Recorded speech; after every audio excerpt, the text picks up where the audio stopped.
নমস্কার। বর্তমানে আমি সবসময় বলি কোনো কিছু সমাজের বিরুদ্ধে কাজ হলে সে যে রাজনৈতিক দল হোক বা ইলেকশন কমিশনারই হোক বা যে কোনো অধিকারী, তার বিরোধিতা কথা বলবো। প্রথম কথা, যে লজিক্যাল ডিসক্রিপেন্সি অর্থাৎ যুক্তিগত অসঙ্গতি তথা তথ্যের অমিল জন্যে প্রায় ব্যক্তিকে হিয়ারিংয়ে নোটিশ করেছে, হিয়ারিংয়ে যাওয়ার জন্যে। তো যে তথ্যগুলো চেয়েছে সম্পূর্ণ নাগরিকত্ব তথ্য।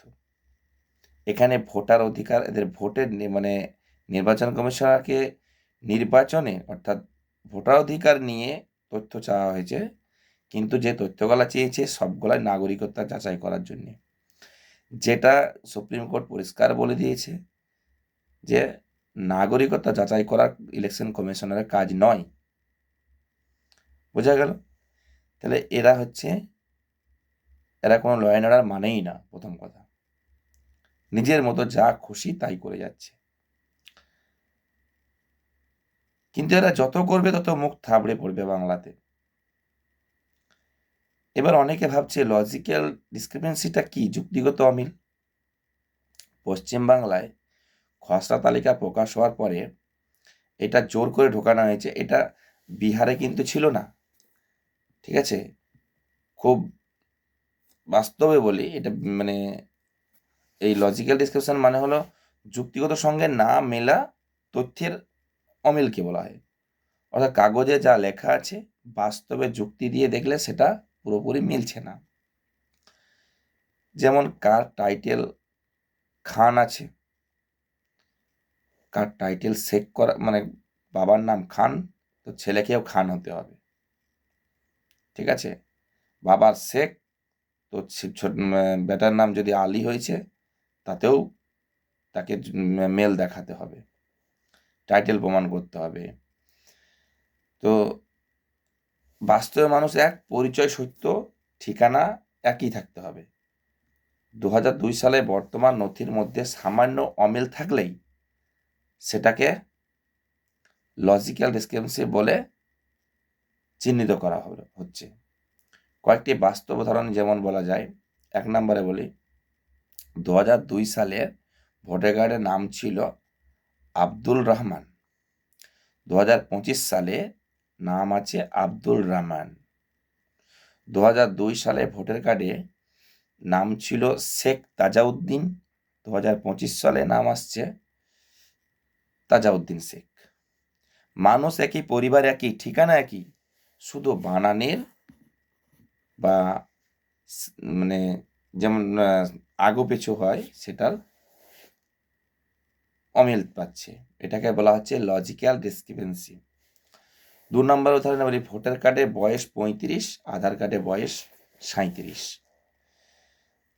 3 নম্বর উদাহরণে 2002 সালে ভোটার কার্ডে ধরলেন গ্রামের নাম ছিল লাহা, 2025 সালে নথিতে লেখা আছে লাহা ওসাঙ্গানি পাড়া, লাহা ওসাঙ্গানি প্রাইমারি স্কুল পাড়া।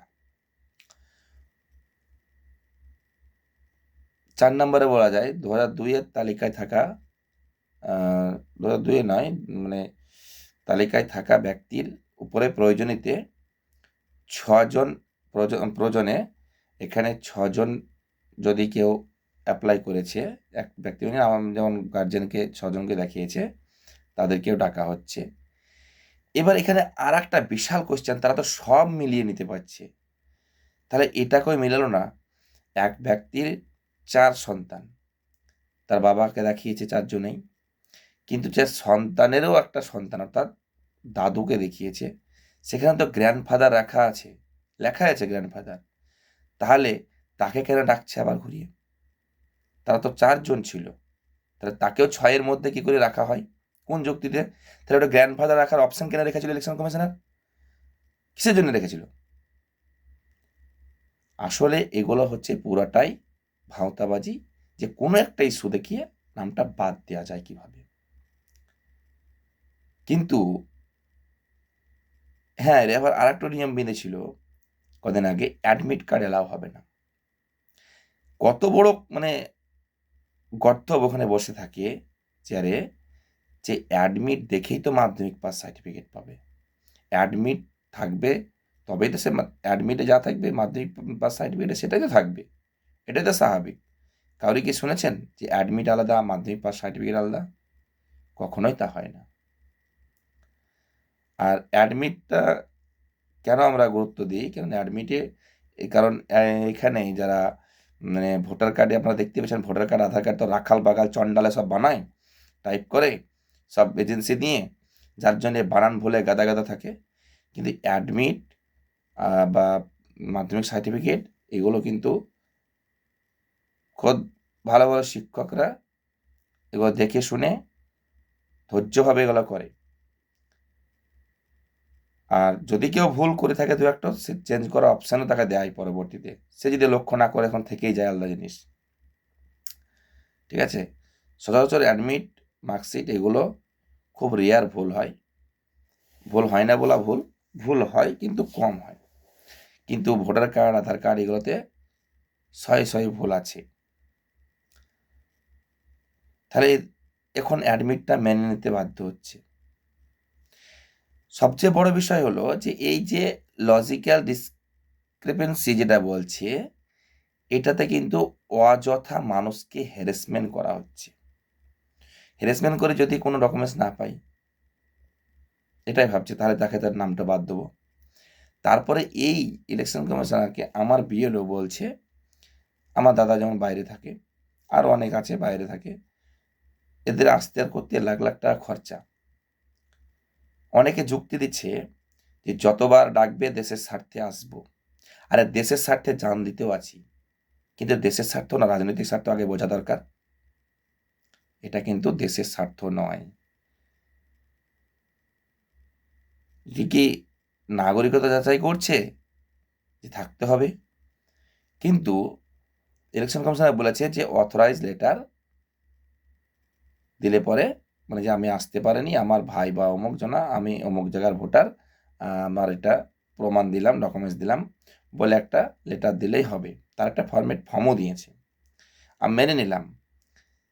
কিন্তু এরা যা ঘন্টায় ঘন্টায় আপডেট করে, যখন 14ই ফেব্রুয়ারি ফাইনাল ভোটার লিস্ট বেরাবে, তখন তো এই নামগুলো অথরাইজ লেটার দিয়ে যেগুলো পাঠিয়েছে সেগুলো তো বাদ দিতেও পারে। সেখানে তো বলতেও পারে যে আমরা লেটার মানিনি, সশরীরে আসতে হবে। আর একটা বিষয়, 90-এর পরে আমাদের এদিকে জন্ম সার্টিফিকেট চালু হয়েছিল, আমরা কিন্তু করে উঠতে পারিনি। তাহলে আমাদের শিক্ষাগত যোগ্যতা আছে, তাহলে আমরা দেখাতে পাচ্ছি। যাদের শিক্ষাগত যোগ্যতা নাই তারা কি দেখাবে? এক ক্লাসও পড়েনি, আধার আর ভোটার আছে, প্যান আছে, রেশন আছে, বলুন তাদেরকে কি দেখাতে হবে? কি দেখাবে বলুন? আধার যদি ডকুমেন্টসই না হবে সব কিছুতে তো লিঙ্ক করার কি আছে? আসলে আধার ডকুমেন্টসটাই লিঙ্ক করাটাই পুরোটাই ফেক, ভাওতাবাজি। এটা ওদের আয়ত্তকে নেওয়া। এরা যা কিছু করছে আদানি আম্বানির কথা ভেবে। খুব গুরুত্বভাবে ভাবলে বুঝতে পারবেন, এরা কোনো হিন্দু মুসলিম কারোর জন্যে নয়। অনেকে ভাবে যা করে দেশের জন্যে, না, এরা দেশের জন্য করছে না।